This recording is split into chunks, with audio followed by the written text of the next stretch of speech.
Magandang gabi, Philippine Air Force. Alamin natin ang magiging lagay at taya ng panahon ngayong gabi ng Martes at sa mga susunod na araw.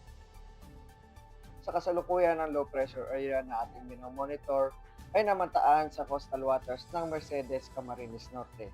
Ang nasabing low pressure area ay mababa ang tsansa na maging isang ganap na bagyo, subalit magdadala ng mga pag-ulan sa malaking bahagi ng Luzon. Samantalang southwest monsoon o hanging habagat pa rin ang patuloy na nakakaapekto sa natitirang bahagi ng bansa. At dahil dito, asahan bukas sa buong bahagi ng Luzon ang maulap na kalangitan na may kalat-kalat na pag-ulan, pagkulog at pagkidlat. At para naman sa Visayas, ganoon na rin sa Zamboanga at Northern Mindanao, asahan rin ng maulap na kalangitan na may kalat-kalat na pag-ulan, pagkulog at pagkidlat. At natitirang bahagi naman ng Mindanao ay asahan ng bahagyang maulap hanggang sa maulap na kalangitan na may pulupulong pag-ulan, pagkulog at pagkidlat.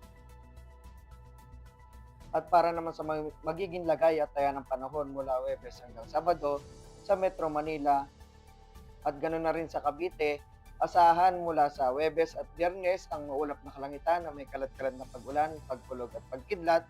At pagdating ng Sabado, asahan ng bahagyang maulap hanggang sa maulap na kalangitan na may pulupulong pag-ulan, pagkulog at pagkidlat. At para naman sa Angeles, mula Huwebes hanggang Sabado, asahan ng maulap na kalangitan na may kalat-kalat na pag-ulan, pagkulog at pagkidlat. Ganoon na rin sa Lipa, Puerto Princesa at Kalayaan Island.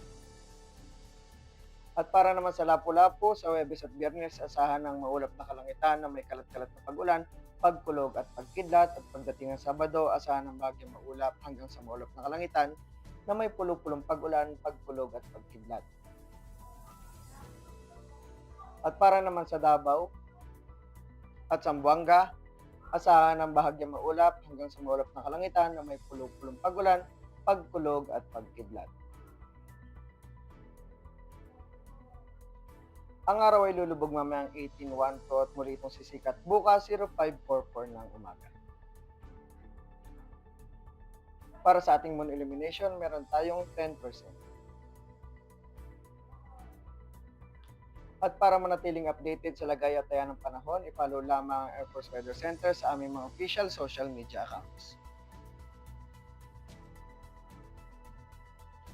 At sa ngalan ng aming commanding officer na si Colonel Alvin John Jugador, PAP GSC, ako po si Sergeant Jeric Angelo Embriones, weather forecaster ng Air Force Weather Center.